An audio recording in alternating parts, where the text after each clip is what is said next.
guys, this is Egan. I'm going to be talking about past cuisine A6 and the changes that I'll be making into A7.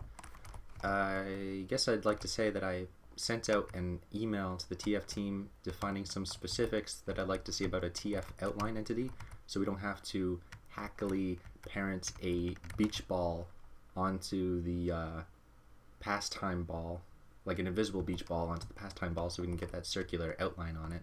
So that's what that little nozzle is on the side right there, because it's a beach ball prop. So yeah, hopefully, I don't know when, maybe, probably, I mean, if it would be coming in, they'd probably, hopefully add it in the competitive update, but that still might be like 2 months away. But that would still be cool if they could have added it eventually, because I think this ball, while really weirdly buggy, you know, as it flashes everywhere, because it somehow gets offset from wherever the ball is, and it just like starts flickering around until it gets re-equipped somewhere. Even though it's a little buggy, it works well enough. It's actually surprising how well it works at the moment. Sorry, this game mode is actually just kind of fun to watch. See, when it's like tight game mode, like tight gameplay, like TF2 gameplay, instead of the super openness of regular pastime maps. And it's weird that people like really defend pastime maps for being so open, because they're like, well, that's what works so well, like that's what works best with pastime, but that's not TF2 gameplay. Like, you don't experience TF2 gameplay when you play a pastime map, from what I've seen on the Valve servers, at least. Like, that's I've heard that too, is that you need to play with people who know what they're doing, but like when it should at least be regular TF2 gameplay, you know, like so people at least have a decent idea of what's going on. It's because the regular pastime feels like it's so different. You have to like relearn entirely new strategies to play. It almost doesn't feel like it's TF2 anymore. Like, wasn't that the reaction that a lot of people had? That it feels like it's totally disconnected from whatever TF2 was at the time. So now this feels a lot like you're pushing through a hard choke point. It's a zigzag choke point. It's like the classic choke point. A lot of maps do that. You just push through a zigzag onto the capture point. And so that's exactly what I mimicked here, and it feels good. It feels cool and fun and balanced and energetic, and people are respawning across the map and just trying to push and push, you know? I really like those hard choke points like Gold Rush or Dust Bowl. A lot of people say they don't like it, but, well, that's just like their opinions. My opinion is that the hard choke points are fun when you're fighting on different levels and stuff. Anyway, let me talk about A6. So, spawn times are kind of annoying. I noticed in the second playtest, because the first playtest was stable. Second playtest, we noticed that a couple times a team would go in, capture the point, and then the people died on the capture point, but they still generally owned the area around the capture point. And so what I have so far in A6 was that the people who captured the capture point would blow up, so that way they wouldn't be dominating or the enemy respawn, but they'd respawn after 5 seconds instead of whatever the standard respawn time was at the time, which I think is like 9 seconds. So everyone else respawns after 9 seconds, but the people who capture the point respawn after 5 seconds. I thought that'd be kind of balanced, you know, because even Eidolon was saying it kind of feels shitty when you go capture the point and then your respawn time is like 9 seconds or more, you know? And yeah, that did feel a bit strange. So that's why I did the respawn override for the people who captured the point, but it still feels unfair because not only are they respawning faster than everybody else, but also you can see here, like, if these guys capture the point, even though those guys all died, there's still a whole bunch of people like in the enemy zone, like, that are ready for whoever is coming out of the zone now. And so all the red guys who just respawned on the enemy team now own like the entire map, and they could just pick up the ball immediately as it respawns. And the blue guys are still just like trying to exit their spawn over here. That feels really unfair. So instead of now just respawning the people who capture the point, I'm going to respawn everybody on both teams across the map. So some people were saying the respawn times felt like, look at this, like they're already capturing it again, and now they win-win. So some people were saying that the respawn times felt unfair, but I think they were mostly saying that the respawn times felt unfair in that instance, because look at that, it just like happened like twice in a row there, and now a guy on the blue team just left because he's like, well, that was unfair. So exactly, that was unfair. So we've noticed it in A6, and so an A7 will respawn everybody and not just the people who captured the point. So the first mid fight we noticed was kind of boring. Like, people would try to take control of the high grounds, but no one would really go for the point. And once you kind of controlled the high grounds,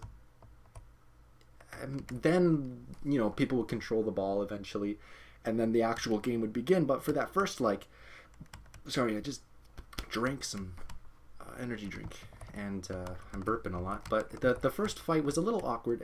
Nowadays, at this point in time in the rounds, when it's 30 seconds in, the ball is in an area, and there's clearly like a goal, you know, for both teams to go and attack or to go and defend. But for that first like 15-20 seconds or so, it's a little awkward.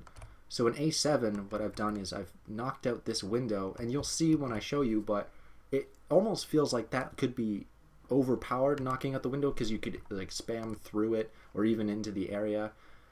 But you could do that all the time anyway, from up on this height or just through here. Like, you could say, well, you can spam pipes through it. Well, you can also spam pipes just over this roof right here, like 3 feet to the left. So I don't think opening it up will really create anything. I might be saying that the sniper sightline going through it, like standing here and going through this tiny crack, might be overpowered. And yeah, I thought that too. So I opened up the middle hole, but I also moved in the walls of the middle, these walls across all of middle, just a little tiny bit, so that that sight line that goes through both sections doesn't exist. It does exist, it's just very small, but I think it could be overpowered. Let's see if I can line it up well.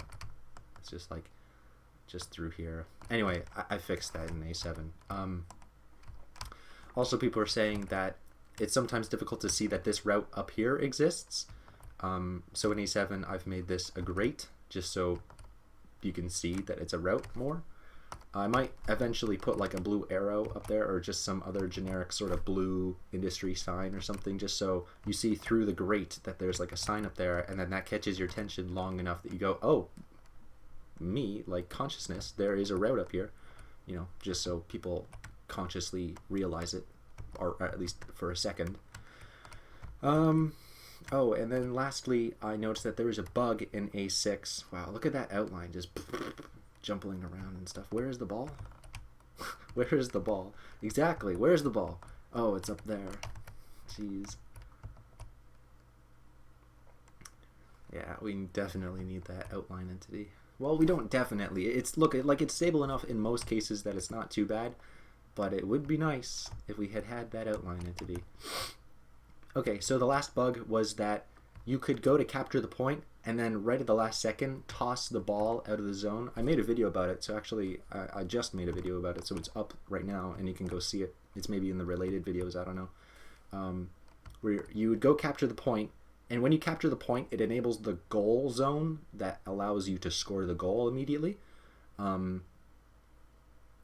But the goal zone was set up that you had to be like on the point specifically to capture it with the ball.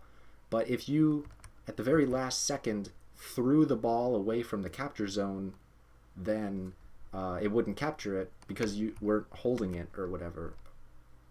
I guess I could have just toggled the flag to allow people to score it without having to actually hold it, and that would also have fixed the bug. But what I ended up doing to fix it was I just made it so that the capture zone includes the entire area, not just the specific capture point. You'll see what I mean. Let me just see. Boom, they capture, they explode. Okay, let's go see map pass cuisine A7. So we fixed the everyone respawns at once. We made the middle window at mid. We did the great wall near spawn. We also added 5 seconds to the ball respawn delay. So now when both teams respawn after a point has been captured, they'll get an additional 5 seconds before the let me go soldier actually, before the ball actually respawns. So that's an additional 5 seconds that you can go and try to retake mid. You know, the extra 5 seconds regularly, so it was a 15-second delay, and so you'd respawn after 5 seconds here, right? So that means you only had 10 seconds. Let's see how far I can get in 10 seconds. Up to 49 seconds, right? Let's try to just rocket jump across. You get to around here in 10 seconds. So I've added an extra 5 seconds. Okay, well, I didn't hit the jump, but you know, yeah, I could have gone like up to here.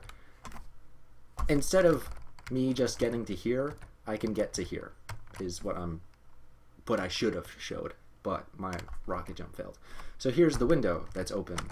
So you can actually jump in through here and try to take the ball. And so the reason that I really made that window, oh, I'm gonna burp, was because I noticed that people would try to take the high ground, and you'd take the high ground, and if you wanted to go and take the ball now, it was really inconvenient. Do you want to show your back to the enemy that is still around, or do you want to just somehow walk all the way over there? And plans change in the 6 seconds that it takes to walk over here, you know? Like maybe someone else picks it up, or some teammate picks it up, and it's awkward. So now that the window's open, if you somewhat control the area, you just jump in through the window, pick it up. You take fall damage, but because the ball has level 2 dispenser, it like comes back quick enough, you know? And then you see that +6, +2, +4, that's by default. Pastime balls, the jack already heals the carrier a little bit more. So that's fine for this map, but, you know, just saying. Okay, what else was there? Oh, right, so the grate wall up here, you can see that is just a little bit more obvious that oh, and then there's health pack up here too, because that's sometimes maybe hard to see that the health pack exists. Oh, and if anyone was actually like hiding up here, like as a heavy medic combo that we saw earlier, you'd just be able to go, oh look, there's a heavy medic combo waiting up there for me. Let me just hit them with splash damage or pipe grenades or something, you know? Okay, what else was there? +5 second ball respawn, grate wall near spawn, middle window at mid, respawn all at once. Oh, how long is the thing going so far? I have no idea, but I'll end it soon. I've been thinking about what I'm going to be detailing the map, because it is cuisine, and initially for player destruction I thought the map would be detailed like 2 battling restaurants, but I wasn't really sure about the geometry, especially now that I've changed the player destruction geometry of mid. Like, what is mid going to be? I still don't really have an idea, but my general idea is that it'll be the backs of 2 restaurants. So you'll spawn like inside of the restaurant, and you'll go through like the back door, you'll enter into the kitchen, and then for some reason the actual back of the kitchen is like blown open by construction or something, and so this would be like sewers, like just open down into the sewers. Yeah, it'll be open. The restaurant interior will be open to the sewer. Yeah, there'll be like jokes about dead rats and shit everywhere. And then there'll be like construction. So this is the actual sewer, and that leads up into the main map. But the sewer itself will be open to construction to the middle of the map. I still don't really know what the middle of the map will be. Maybe it'll be like construction making something, or maybe it'll be like a train station, but it's kind of small for a train station. You know, it's really not wide enough for a train station. Maybe it could be like I don't know, like I could maybe make a parking lot, but a parking lot's kind of boring, and it could be like a street. What is mid? I don't know. Still working on that, but it'll be the backs of 2 restaurants, I think. Oh, and so blue would be the Blue Bass restaurant, and red will be the Red Ribeye restaurant, you know? So red will be like, you know, bricks and chimneys and like meats, like red meats, you know? And then blue will be like swampy, kind of fishery, crabby, you know? Something like that, just so you can really tell which side of the map you're on. I like the different restaurant ideas. Okay, so that's A6 going into A7. So this is A7, and so we're not really testing a whole lot other than the respawn times, the window at mid, and like the respawn times of the ball itself, and like the wall, which would really not affect gameplay that much. But maybe that's a good thing, you know, because it's the map is becoming more stable and ready for detailing sometime soon, I hope. So that's what's up. That's A6 going into A7. I don't know really a time frame of when I could start detailing. Maybe in like less than 10 days. No, I think I should just test A7 like 3 or 4 times. People might get a little bit annoyed that we're testing the same thing without much version incrementation, but I mean, if it is stable for 4 times in a row, then that is probably a pretty clear indication that the map is ready to be detailed, you know? So yeah, that's what's up. Thanks for watching. See ya.